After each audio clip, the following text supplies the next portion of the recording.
You're all very welcome today to another Thoughtful Thursday session. Just a few house things before we get started. So this is a webinar setup, so your camera and your mic is automatically turned off. We can't see or hear you. Also, captions are available if you would like to turn them on at the bottom of your screen. So if you just go down to the menu at the bottom and you can click the captions button and turn that on if you'd like to do so. There's also a chat function and a Q&A function. So if you have any questions, please pop them in the chat and we will get to them at the end of the session. There's an hour-long session that ends at 4 o'clock. So I will hand you over to Zippy and she'll take it from there. Thanks, Zippy. Thank you, Ellen, and a warm welcome to everybody joining today's Thoughtful Thursday, which is organised through our Quivner team, our programme of work around memory and dementia within Irish in Britain. We're delighted today to be joined by our guest, Pam Schweitzer, and we're going to be hearing from Pam on the topic of creative reminiscence. And first of all, I would like to introduce Pam. So Pam has been working in the field of creative reminiscence for many years now, and she's the director of the European Reminiscence Network and has done all sorts of interesting projects in England in partnership with organisations in Ireland, across Europe and in India around creative reminiscence, theatre, and supporting people living with dementia and family carers. Pam was brought up by an Irish lady, Kitty. I think we'll hear about that a little bit more from Pam, and has long had an interest in the Irish community. And she's been involved in different projects, including a project across the Irish Sea, which we'll hear more about later. Before we hand over to Pam, I'm going to ask Ellen to share a short clip of a video of a theatrical performance from the project across the Irish Sea. We're going to show you just a few minutes of the clip so that you have an idea of the kinds of work that can come out of oral history and creative reminiscence and projects that might support people also with memory loss. So I'm going to hand over to Ellen to share the clip now.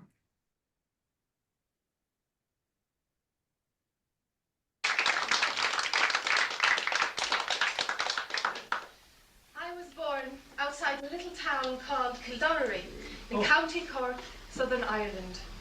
Beautiful it was. Yes, ma'am. It was in a little gate lodge. We had one room and a very large kitchen. Our father worked as a saddler on the estate. It was owned by a wealthy English family. Well, all the big houses in the area were owned by English people. The cottage had thick walls and it was warm. There was an enormous open fire where the turf was laid down on the floor. The turf used to glow a beautiful red colour. It would give out a terrific heat. Hup! Give us the sweeps.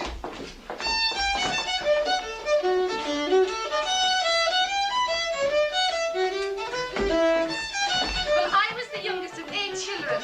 There were 6 boys and the 2 girls. There were 2 beds in the room, and the children had to sleep in the foot and the head, and someone had to sleep in the bed with my parents. We had what was called a settle bed. It was sort of like a closed-in settee, which was a seat during the day, and at night you opened it out and the mattress and the clothes were folded in there.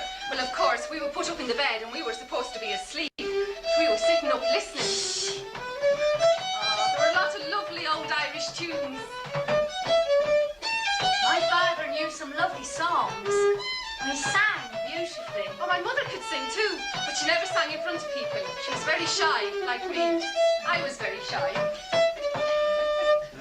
Oh, but Mother was a very industrious woman, and she reared chicken and turkey and all that sort of thing. She was very hard working. You could hear the sewing machine going all night for us. At 1 o'clock in the morning, the sewing machine would be going for us. You remember the flour came in large sacks. Irish Purity it was called. And there was a picture on the sack of an Irish colleen with green dress and white apron and red shawl. Well, my mother used to make the underwear from the sacks. And I often went to school with Irish purity across my back and chest. Well, my sister Josie was 5 years older than me, so she used to have to help me mum a lot. Oh, we had the little hand irons. You had to heat them on the fire. And when they were heating, they'd get dirty, and you'd have to clean them on a sort of turf with a piece of cloth. And sure, by the time you'd finished cleaning them, half the heat had gone out of them. I used to love to watch me mum make the wholemeal bread. And I remember that I was so small, I could hardly reach up to the table, so I used to have to stand on a stool. You put the flour on it, and the salt, and then you mix it all up, and then you put the milk in. Sour milk we used to have to use, you know, not the fresh milk. Sour milk now. And then you just flatten it. Oh, I used to love to watch me mum do it. So I was able to do it then, you see. Oh, did you ever make a column made with milky cream with greens, and thick and scallions blended like a picture in your dreams? And did you ever make a hole on top to hold the melting flake of the flowery flavoured buttermilk your mother used to make? Oh, you did, so did she, and so did I. And the more I think about it, sure, the nearer I'm to cry. Oh, when weren't those the happy days when troubles we knew not, when your mother made Kilcannon in the little skillet pot. You did very well.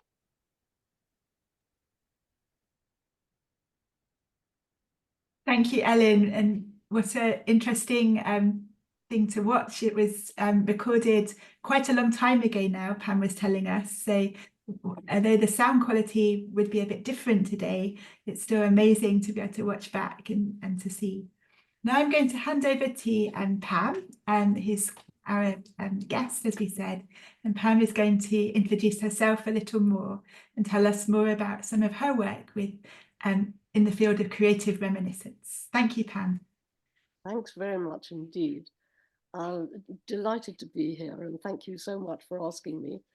In planning what I was going to say this afternoon, I really enjoyed actually reminiscing about that Irish project, and remembering, of course, that that was not the beginning of my interest in all things Irish. And I was brought up outside Manchester, South Manchester, in a Jewish community. And we had an Irish woman with us through my childhood. She came as a young woman, and she left some years later to marry a widower with 3 children and to have a very different life. But as far as I was concerned, she was a friend. I mean, we did call people maids in those days, but I blush when I use that word. But for me, she was a source of adventure and excitement. She used to tell me all about home, the life she'd left behind in Claremorris, County Mayo, and her family. And she used to sing songs for me, songs which stayed with me for years afterwards. And they were usually tragic and usually about having to leave home and hard life in the country. But they've always had a cracking good story, and Kitty would keep me entranced with the stories of the songs. And she also had lots of really interesting bits of Catholicism around the house. I thought it was terribly exciting that she had rows of beads, and she had holy water and a palm cross and many things which I found very interesting and exciting. And we also went on what she used to call spins. We'd go for a spin on a cycle ride in the country. And she was associated in my mind with all these interesting things about being an Irish country girl. And she even took me with her to camogie matches at the local Catholic church. I thought that was great as well. Anyway, when I got as far as university age, I was absolutely caught up in the folk song movement, and some of those songs that Kitty'd sung came back to me, and started a folk club at university and had a lot of guests who learned their Irish songs and performed them regularly. And I think they were often story songs, and I think the thing that stayed with me from that time was that if somebody sang a song, no matter how noisy the pub or the club was, they'd shut up and they'd listen with a very special kind of listening to all the words of I don't know how many verses. And these were people who'd probably drunk quite a lot already, but they were very disciplined in their listening. And for the folk movement, that was wonderful to be able to hear the stories and to hear them sung with passion and commitment. You know, it was a wonderful atmosphere. When I got married and my honeymoon was in Connemara, and it was just an isolated little fishing lodge. But at the side of it, there was what they call the shop, which was a pub. And every time I sang a song, they gave me a glass of whiskey. That came back to me. So I don't remember much about the honeymoon, but I do remember some of the songs. Anyway, professionally speaking, I started getting involved in reminiscence theatre. I was always interested in theatre as a means of something else, like theatre in education, which I was very interested in, was a means of engaging children with complicated issues, but which could be important to them. And I followed that up with a great interest in reminiscence. And by reminiscence, I mean encouraging mainly older people to think back about important events in their lives and changes and developments, and to record them for posterity in the long term, but in the short term to create theatre from them. So all the interviews conducted, and there must have been across the various themes that we explored when I set up this theatre company, there might have been well over 500 interviews with different groups of people. And one such group was Irish pensioners living in London. And that was, I had an Irish writer working with me, Maxine O'Reilly, and we conducted interviews with elderly people who were mainly in southeast London, but they were a lot wider thrown than that. That was our base, but we worked across London, and the eventual show toured nationally and internationally, actually.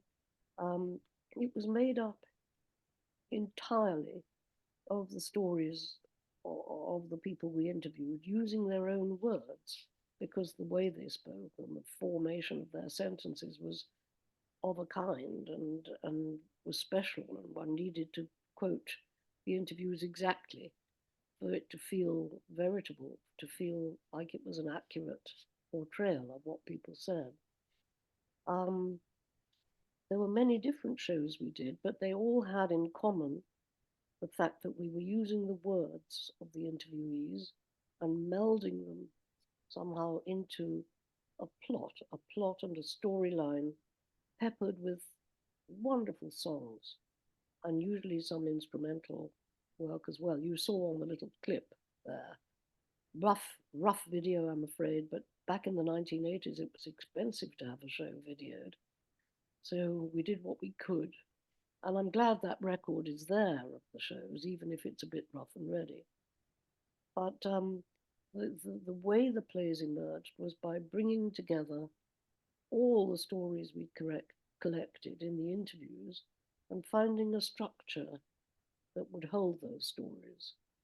And then to find appropriate songs which matched the theme and which charted the emotions in the piece as well. So there were happy songs and there were songs of nostalgia. In the case of the Irish show, one of the things we thought was interesting was that the stories of people who came to England as young women, that they probably would not normally have been heard by the family back home, because quite a lot of their experiences were so grim, and they didn't want to upset parents back in Ireland by saying what a horrible time they were having. So I think that when we actually toured the play to Ireland, people were sort of surprised and interested to hear about the experience of the ones who went away, you know. And every show we ever did was followed by a half an hour or an hour chat with the audience. And so many stories came out then that had been prompted by the show. The other thing was that we had these stories and they were hugely interesting and they weren't available anywhere else. So we decided we'd try to make a book out of them. And that was quite difficult, raising the money for a book. Some of you may have seen it. It's called Across the Irish Sea, and it's got all the stories in it that we collected but edited, so they made sense when they read. And people gave us wonderful photographs, and you can see all that on the internet if you go to the website where all this material is lying. It's the website's called Reminiscence Theatre Archive, in case you want to look it up. Anyway, this show, Across the Irish Sea, was full of stories of men and women. The women often working in hotels where they'd have accommodation provided. The men working on railway, building. Where an aeroplane lands, building runways for the war effort. Huge number of people came over in the war and worked here. And then we had stories of how they got to know each other through the Irish dance halls and clubs and things, and how they gradually settled down and decided they weren't going to go back home. But as the play shows, there was an awful lot of nostalgia and sadness about not being buried at home. And a lot of people expressed the desire to be buried at home and were. But by the time we did this play in the 1980s, there were very well developed Irish clubs and Irish shows, and my daughter started learning the Irish fiddle, and we were very excited by all that. And there were pubs you could go to and hear the music. It's probably still like that. Anyway, I want to just start a new subject now. This theatre company had toured the Irish show. It had gone to Germany, to the Netherlands, to Belgium, and it was very well received, and it toured all over the UK, including Northern Ireland and Scotland and Liverpool and Manchester, Wales, and it was always of interest, especially to Germans. They loved the music. They loved to hear the songs, and they were lucky. Whenever the show was put on, we used a professional musician, multi-instrumentalist, to make sure that the songs got across. Because some of the audiences perhaps couldn't take it all in, but would kind of refocus when there was some music that had a familiar feel to it.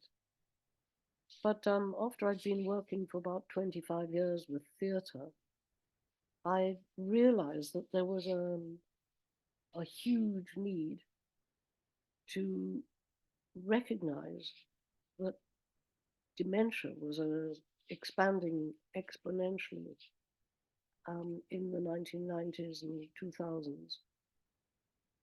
And a lot of the burden, a lot of the difficulty of coping with that was being taken by family carers who were not paid and who were often very elderly and not particularly well themselves. And there was very little support for those people. And I'd seen enough about the value of reminiscence in terms of people remembering who they are, what is their identity, where have they come from, what have they done in their lives that they'd like to remember and be proud of. And I started in my company investigating what could be achieved by bringing together reminiscence and dementia. How could these two rather separate fields come together? And wasn't that rather odd to think that when memory loss is such a big part of dementia that you'd want to work with memory? But it did seem then, and it still does now, that working with what remains of people's memories from way back has a very positive effect on them. They rediscover some of their energy and confidence that they had as young people and share that when they're sharing stories of their lives. So you go into a group of people and they might look pretty miserable and not confident to speak. But when they do, there's a lot of overspilling of confidence and competence from their earlier lives. And that's something that's it's a delight to see. But we also realize that most of what was on offer to these families caring for someone with dementia was aimed either at the carer or at their husband or wife or father or mother. So there was very little that provided for them to be a couple, to go out as a couple to a failure-free experience where both of them would be drawn out and would meet other people in a similar situation. And this turned out to be uniquely valuable for people in that situation. They would meet friends. They'd remember that although life was a bit tough at the moment, there was a lot of mutual affection and understanding. And we could bring that to the surface, especially when talking about them as young workers or them as young wives or whatever, and getting married, of course. Not all of them did that, but a lot of them did. And they liked to remember that when their affection for one another was at its height, really. And that's a reason for going back to that time, to remind people of the positive feelings they'd had towards each other, which might be wearing a bit thin in the present, really difficult circumstances. And this project rather took off, the combination of reminiscence and dementia. And I started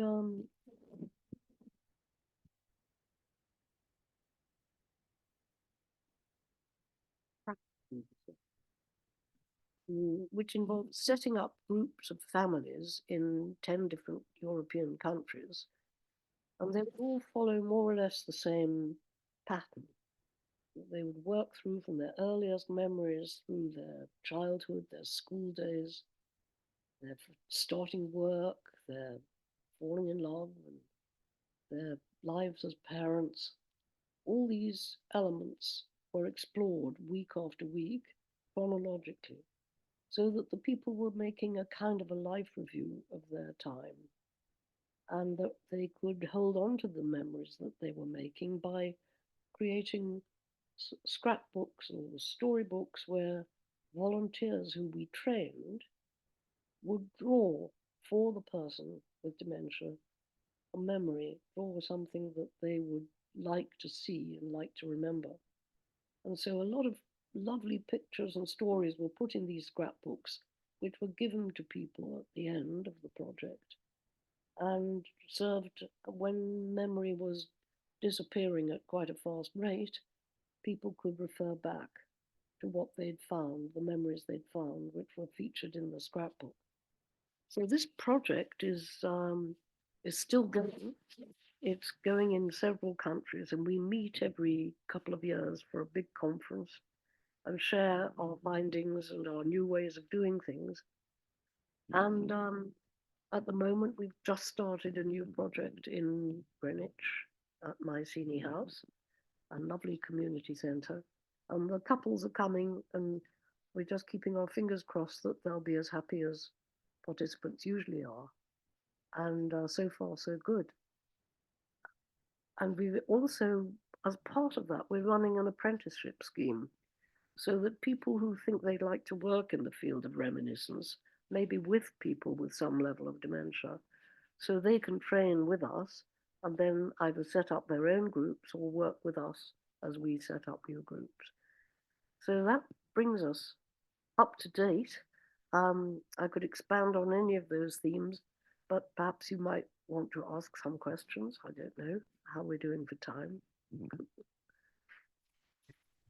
Thank you so much, Pam. It's really inspiring to hear about many different aspects of this work. And certainly we invite people here to, if you have a question, please feel free to type it into the chats, and Mary and Ellen and I will pick it up. I'm going to introduce Dr. Mary Tilkey now, who's joining us on our Crivner panel, the patron of our Crivner projects. Mary, would you like to come in with a first question or a thought or a reflection? Yes, thank you, Pam, for that wonderful narrative. So interesting how your relationship with the Irish community has developed and probably still exists. And I hope that some of our organisations down in Greenwich and Lewisham may be able to participate with you in the newest project. We've actually got a very vibrant group in Irish in Greenwich, and they've run dementia services all over Greenwich, Bexley, and Lewisham, I think, somewhere else. So there's a lot going on there.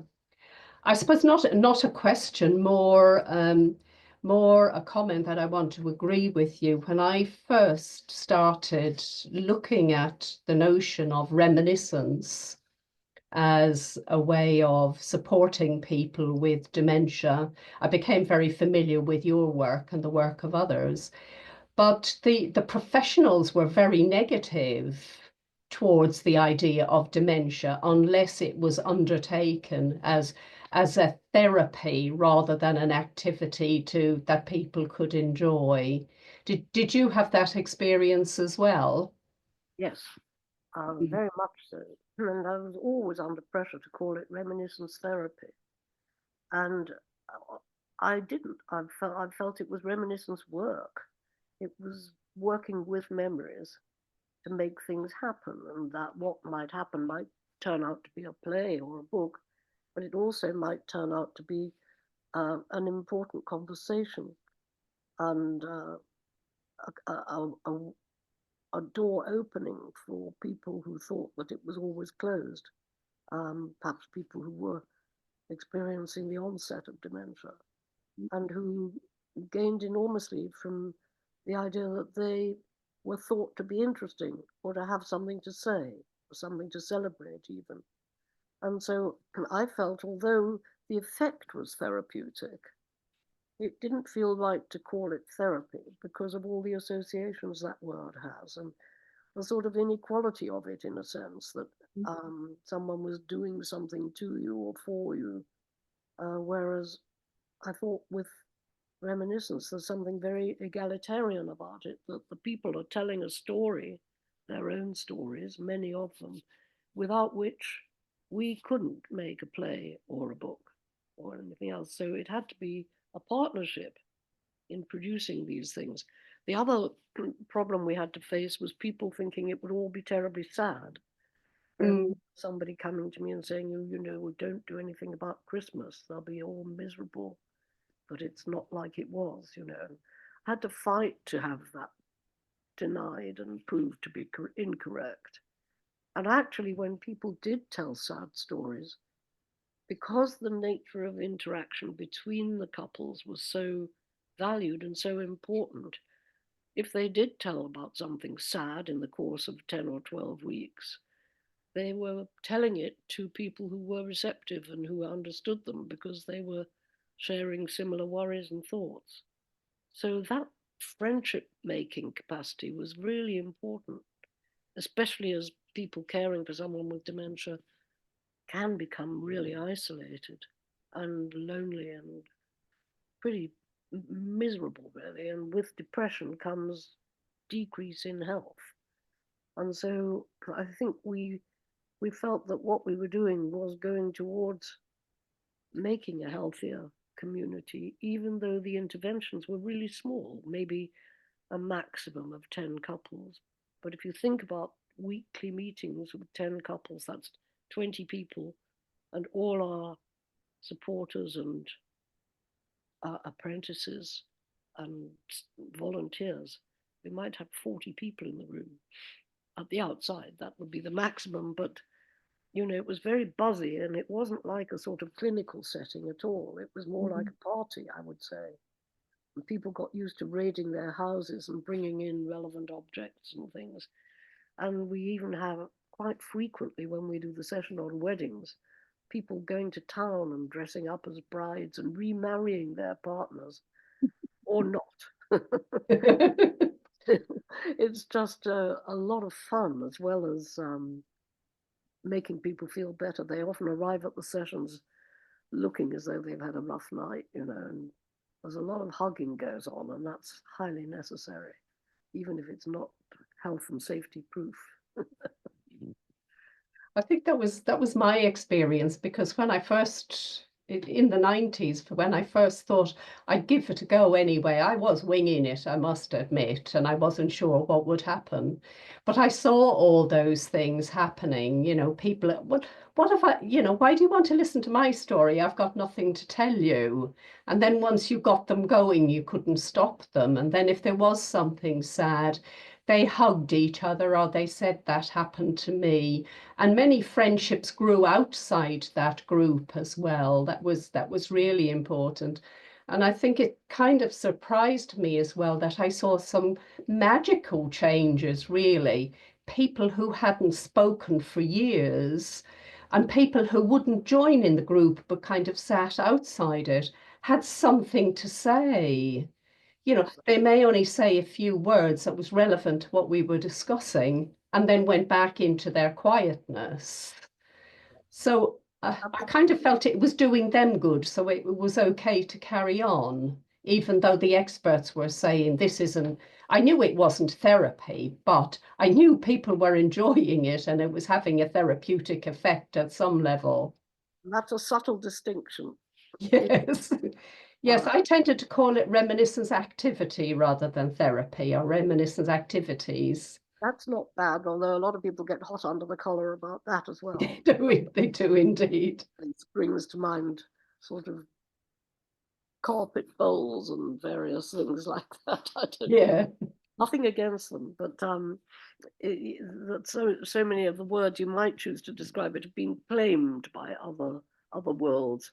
So at the moment, I'm going to stick with reminiscence work, although that doesn't quite do it either, because it doesn't feel like work when you're doing it. That's an ongoing battle, I think. I think it is, but I think there is, you know, there is greater acceptance now. It's certainly the tone has changed, even though the debate about some of the issues may continue.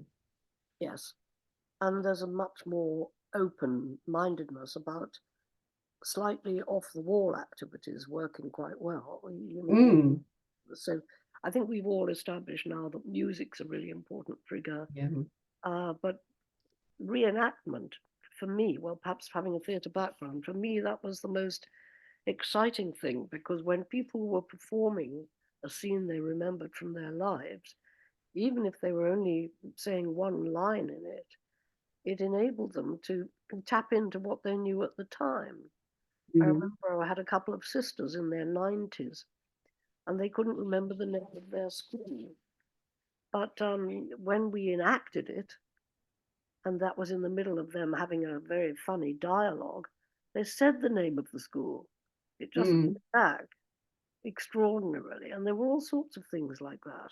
And the other thing was that when they did sort of look back on their stories, they realized that they'd done wonderful things for each other in the past. You know, a lot of couples who were really under strain then found that they could look back. I mean, there was one particular woman I will never forget who looked after her husband who didn't speak anymore. But in the course of the sessions, she remembered how years before that she'd had a crack up, and the husband had taken care of the children and dressed them and washed them for school and visited her and brought them to visit her. And it had sort of come back in a big way into her mind and helped her to care for him without resenting it. Sorry.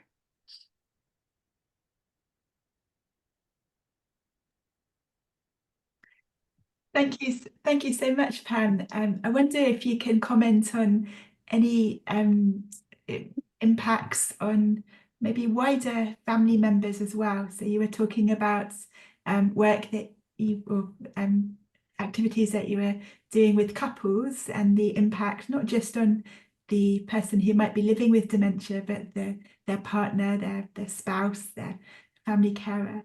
Did you notice an impact on the wider community or the wider family in some of the activities that you were doing or that you have been doing?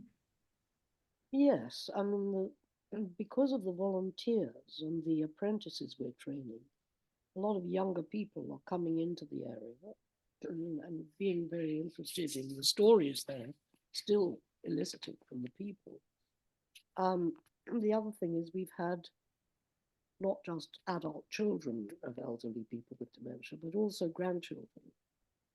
And that's been nice, you know, even quite young children have come in and heard stories they hadn't heard before.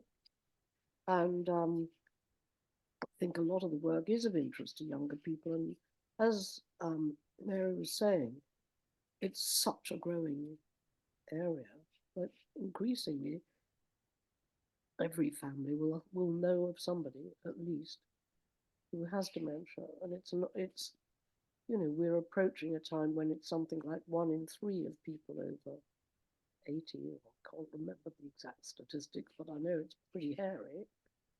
And that's actually one of the reasons that the European network did, when we belonged to Europe, get money from the European Commission. Sadly, that stopped when we left. I won't say what I think about that.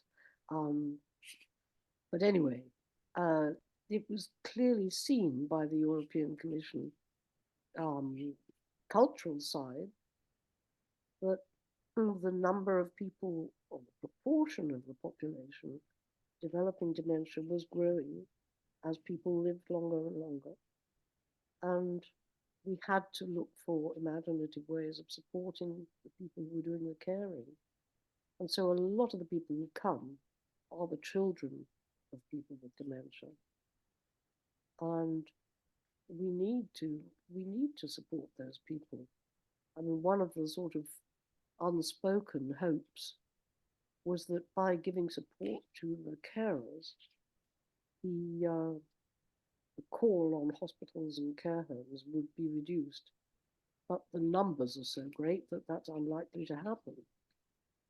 So it is an issue, but I think when it becomes more and more common, people will be more understanding and more generous in how they respond to the difficult situations they're definitely going to come across.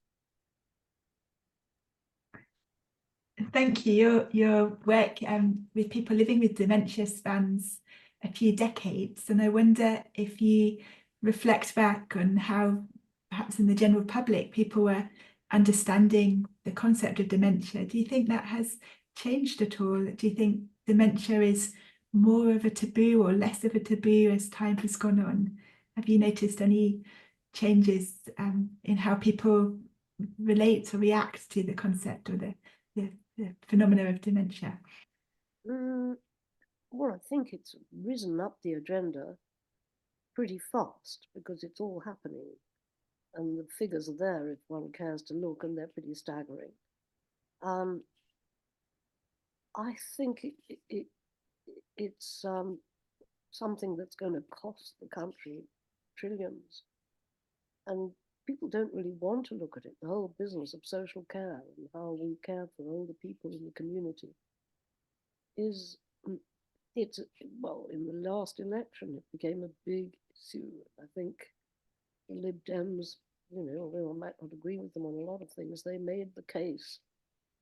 And there's no doubt that it's moved up the agenda. And I'm not a medic and I'm not a researcher or a scientist of any kind, but you can't help knowing just by walking down the street whether you're seeing somebody who's having problems and focusing and being confident. And I think my own very limited experience is that I just want to, even a little smile or anything makes a huge difference. to people being confident to be out at the shops or going to pick up a paper or whatever small thing it is. Yes, I do think people are becoming more aware. So amongst the many places I've had the opportunity to work, one of them was Japan, where, you know, people are really adapting their lifestyles to accommodate the older people because they all live so long in Japan. Not all, but an awful lot. And so, you know, they're building into the communities complexes for living which are small and manageable and where they relate to and feel part of a small local community.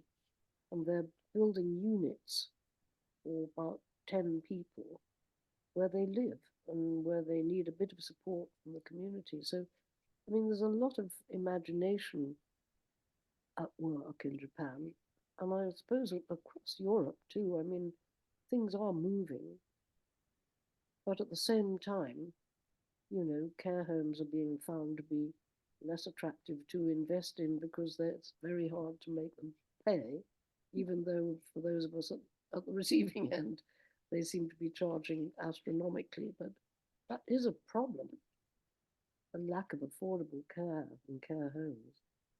But I can't claim to be an expert. I'm just sensing in the wind what is the attitude. And I mean, I've also got lovely memories of working with Irish people with dementia who, for example, I'm thinking of one man who made his own memory box. We had a Remini Boxes project where we took ammunition boxes that had stored bombs in the war, and we filled them with the memorabilia of particular individuals. It was a relationship between an artist and an older person with dementia. And they were wonderful because the artist made them look really good, and people remembered why they'd put a petrol pump cutout in the box, or a photograph of this person, or a dress they'd like to wear, or whatever it was they'd put in the box. After they'd made it with the artist, they'd often lost a lot of memory, but they could regain the memory by revisiting the box and remembering again why they put things there and what they meant. So it gave a longer life to their capacity to remember. Yeah. Thank you. I'm going to bring in Mary here and ask the next question. Yeah, just I'm totally with you on the issue of social care or the lack of social care. It's terribly frustrating, and it's also very frustrating the attention to finding a cure for dementia. And I'm not frustrated by that per se, but the focus is very much on the pharmaceutical cure rather than supporting people through various through social care or various activities. But I think the other thing that people who are engaging with this webinar may know as well as you and I do is that it's easy to forget that Irish people with dementia have different needs to those of the majority British community.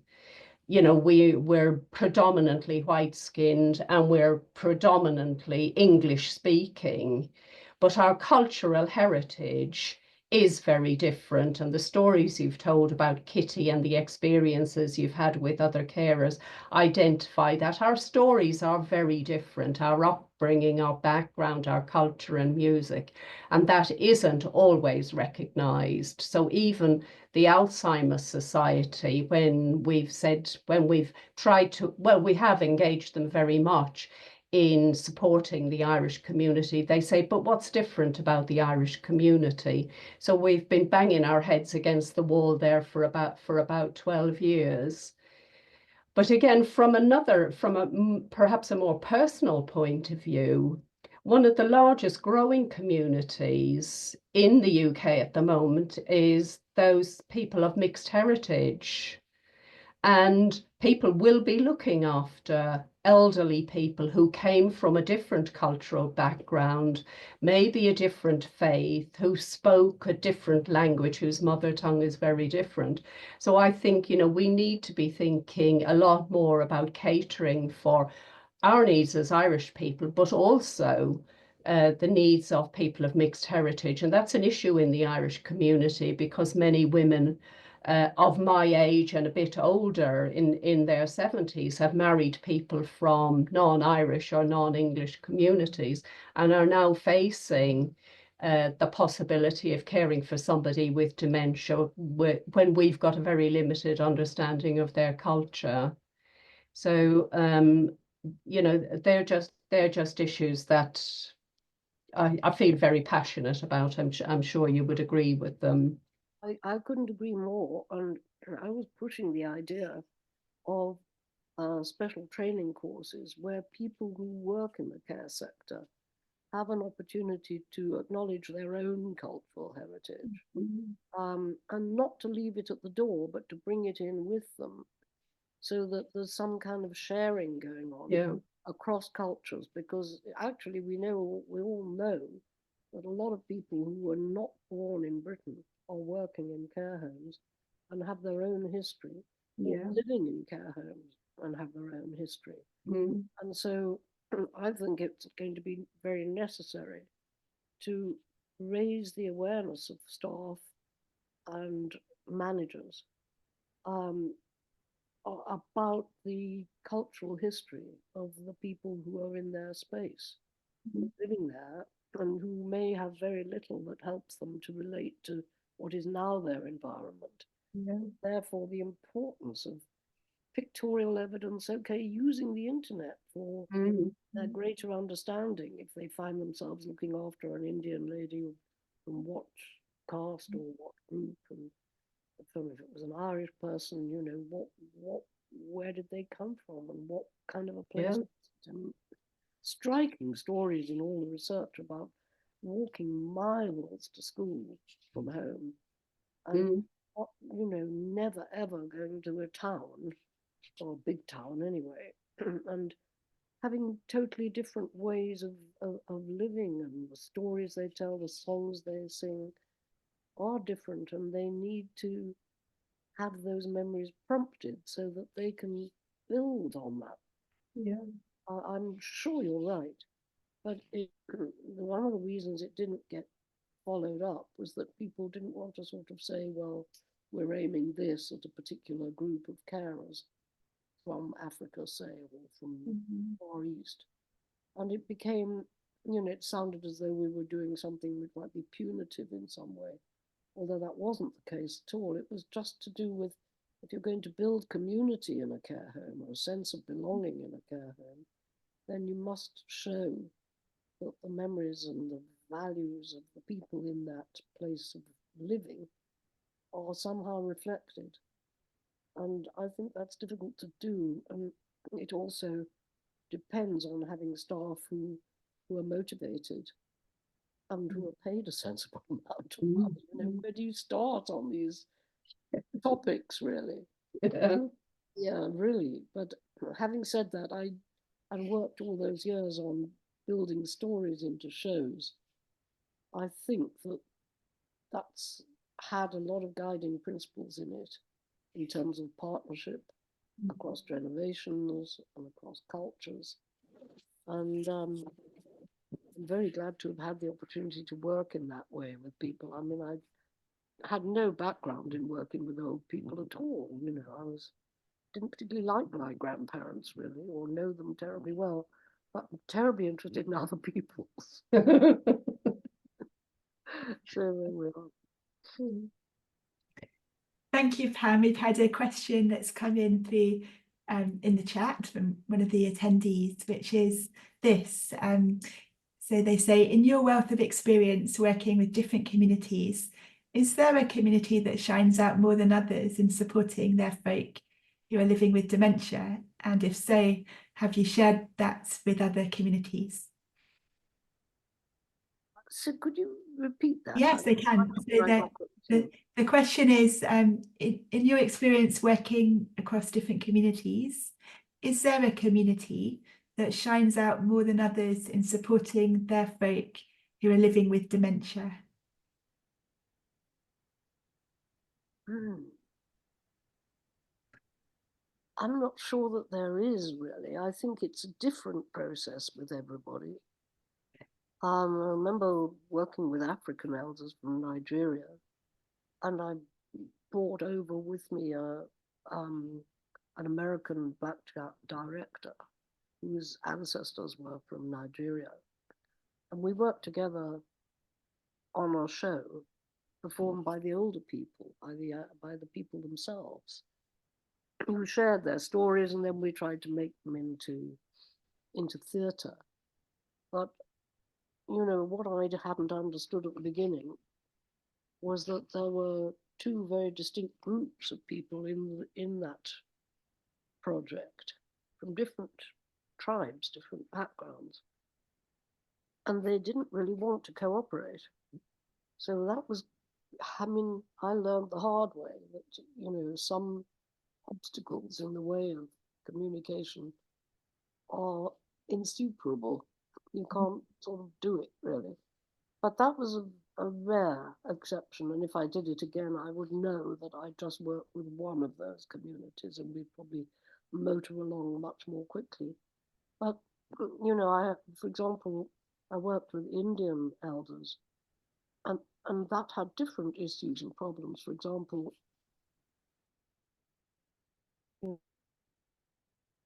divided into men and women. They didn't have mixed groups, so one had to adapt to that and find the stories about both, even if it was separate. I had an interesting time personally when I recorded Memories of the Jewish East End, because they were sort of half familiar to me, although I'm a Manchester girl. A lot was in common, and that was a very powerful experience. As to how all these different groups related to people with dementia, which I think was what the question was about, I think all of them were of interest to people with or without dementia. And very often, if we're talking about ways into working with people with dementia, the music of those cultures was hugely important. I remember the Indian show had wonderful music and, you know, unique to its community. So each project was really trying to find out about a different ethnicity and how it was reacting to day-to-day problems, including living with dementia. I don't know if that would satisfy the question, Robert. Thank you, Pam. Thank you. I'm going to bring Ellen now in to ask a question. Thanks, Ibi. Thanks, Pam. Just a quick question I have. I know within the European Reminiscence Network, one of the partner organizations that you work with is called Age and Opportunity.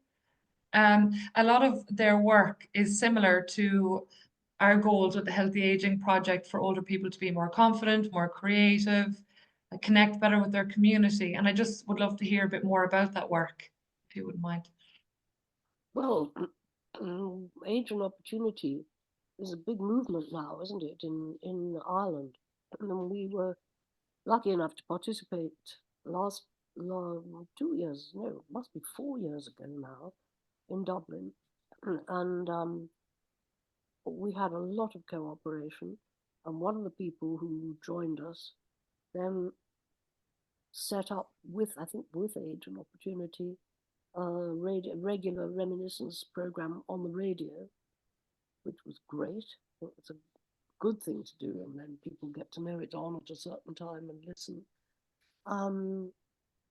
We also, I didn't mention this, but after about 15 shows performed by professional actors, younger professional actors, like the ones you saw in the film, there were several years, I think 12 years, when I was working with older people as actors, people who've never acted before. didn't want to actually. They please don't make us, but they were very good. And we took them over to Ireland and came back laden with trophies that they were very proud of. In Roscommon, I think it was. And yes, and there are movements like Age and Opportunity in all those European countries, and it's a matter of tapping in to what they're offering and seeing if we can add to that. And, you know, every few years we conference in a different country, and we get to know quite a lot about what the groups are and what kind of support is available nationally. And I'm pretty impressed with some of the provision in East European countries who've been part of our network. You know, they're making a good job of it in some cases. Thank you, Pam. A lot of our organisations, our member groups in Irish in Britain, have been or are getting involved in projects to collect stories from their members. We've had in Irish in Britain our own oral history project, collecting lots of different life histories of people in our network. Do you have any top tips for groups, for organisations that might be thinking about how they could use some of the stories that they've collected in different ways? You've been talking about how these can be turned into drama, different types of drama project to support dementia. Do you have any tips for groups that might be beginning to think what they might do next with the materials that are collected? Oh, it's a nice question. And I think sharing memories is a good place to begin, to have a group where one person's memory triggers another person's memory. So you're not putting pressure on somebody to say, you know, you've got to remember this, but you're just in the room with people who are remembering, and that in itself triggers your own, perhaps long lost memories. So I'd say start with a group, start with an informal sort of chat, and have a few interesting objects around which might relate to younger days in Ireland, for example. And then to make sure, even if it's only on a mobile phone, that the memories are recorded. If you do record people in a group, it's really difficult to transcribe because they overlap and you can't remember who said what to who. But if you can, to make recordings is valuable because you can remember things that you stopped remembering when you stopped concentrating because someone was trying to communicate with you. Or, you know, there's so many reasons why you get interrupted. And if you manage to carry on recording, that's good. And then I think one of the projects I thought was very nice was the Memory Boxes project, where we were using boxes that stored weapons to record lives. And I think that's a nice ongoing project. If some of the people wanted to, you can do it with other things like IKEA have nice boxes, you know, you can use all sorts of things. But to have an ongoing project where people showed each other how their boxes were coming along might be a nice thing to do. And if you're clever and you've got technical people, you can add a soundtrack. And that's a fun thing to do, you know. So you open the box, and as you open the box, the memory comes at you. That's a really fun way of doing things if you've got someone technically clever. But I think, well, I would say this. I mean, I think acting out some of the stories is really fun. I wouldn't use the word acting or theatre or drama because they'll all try and leave the room. But if you say, well, how was that? Show me how it was. And yeah, if you were your mum and you were standing there, what would you be saying? Whatever, you know. So I think those are some good ways of doing it. Good. Thank you so much, Pam, from Ellen, from Mary, and from me, and from everybody at Irish in Britain and everybody attending today. It's been so inspiring to to hear some of the creative things that can be done with life story material, and such a positive way of working both to support people living with dementia and the wider family carers and the community, to bring a lot of joy. Is such a positive way of working. And as you were talking, kind of harnessing some of the confidence and competence that people may have had in their younger days through this kind of creative reminiscence work. We wanted to point out different resources that we can share with people. I think Ellen has put some links into the chat, and to encourage people tuning in to consider taking a look at some of the materials online, both on our Irish in Britain website, which has lots of reminiscence materials to support family carers, but also perhaps to browse or to visit the archives which are held. There's the University of Greenwich, where Pam's theatre archives are held. Also, we know at London Metropolitan University, the Irish in Britain archives, and the collection of materials which were recorded for Across the Irish Sea, one of the projects Pam was talking about earlier. I think Ellen has shared the link in the chat to the longer video if you're interested to see more of that dramatic performance that we shared at the beginning. Please do follow the link.